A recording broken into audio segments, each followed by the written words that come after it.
FightNewz.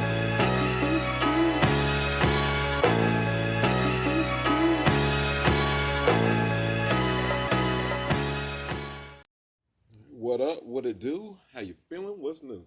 It's your boys FightNewz, and we finna kick it in and talk about Reveiw Lomachenko versus Nakatani and what happened in that fight. God damn, Loma whooped his ass. I mean, them left hands was coming out of nowhere.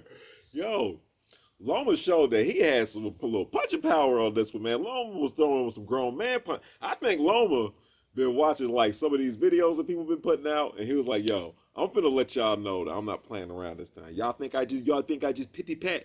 I'm finna put something on his ass." Because another thing that surprised me about Loma having what's called that left hand being so strong is that he's not he's not a real southpaw. He's just been turned around.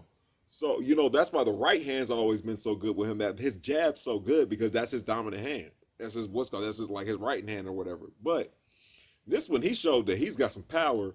He's ambidextrous, he's got some power in that left hand. But we also got to look at it from both sides, okay?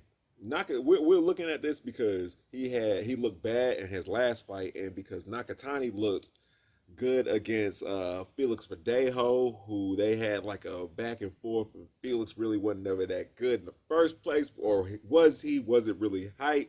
And then he had a struggling fight where he lost against Teofimo when Teofimo was having family problems and weight loss, and he didn't even have his hair cut in that fight, you know what I mean? So what do we really know about Nakatani? I don't know. I know he's tough. I know he took an ass whooping against Lomachenko. I know he won't give up. I know that for a fact. He don't give up because he was taking some damage, and he kept getting up.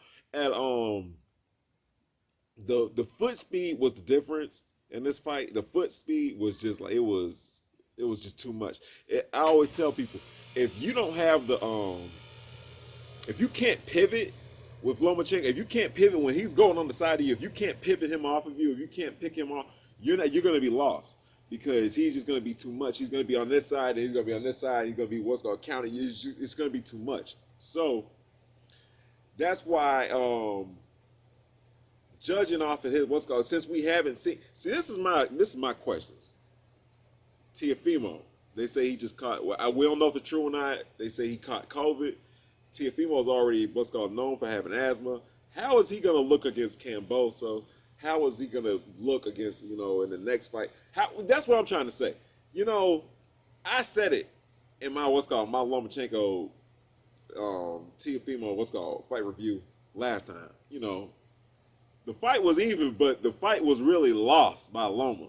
And it wasn't really it was won by Teofimo in the fact that Loma didn't do enough. So I'm wondering, I don't know if I still believe the shoulder thing. I don't know if I still believe it because, yeah, we could say that he was throwing more, he was doing more, but Nakatani is slower. Look, Nakatani is a whole lot slower than Teofimo. So and when he throws out, he's so long that it's easy to counter him. You know what I mean? So we got to think about that. So there's a lot of weighing up with this. Do I want to see the rematch? Yes, I've wanted to see the rematch since the first one. You know what I mean? But is it going to happen? I think that Teofimo did the smart thing into getting him some more money for the rematch. I think this was the best way for him to do it. I don't know. This might have already been plotted out and everything, so we never know. I mean, I've seen so it'd be the slickest thing the top rankers tried to pull before. But yeah, I'm interested in the rematch. Yeah, I think Loma has a better chance. I think Loma will go for broke in this one. I think that we'll see a more dominant Lomachenko in the beginning, but I also think that Teofimo has the power to hurt Loma. I still think that the body punching from Teofimo is going to be something. I still think the pivoting from Teofimo is going to mean something. So, I think it's back to being. I think we got to still give Teofimo the edge because he won the last one. You know what I mean? Could have been a draw, but we were gonna say he won the last one, so we got to give him the edge. But I still think we're gonna say 55-45 maybe. It's not 50-50. We'll say 45-55 maybe because it's gonna be a tight fight. I'm ready for it. Y'all let me know what y'all thinking about it in the comments below. You know, like, share, subscribe. I'm gonna post this on Instagram and Twitter and everything, like y'all already know. Check in with me.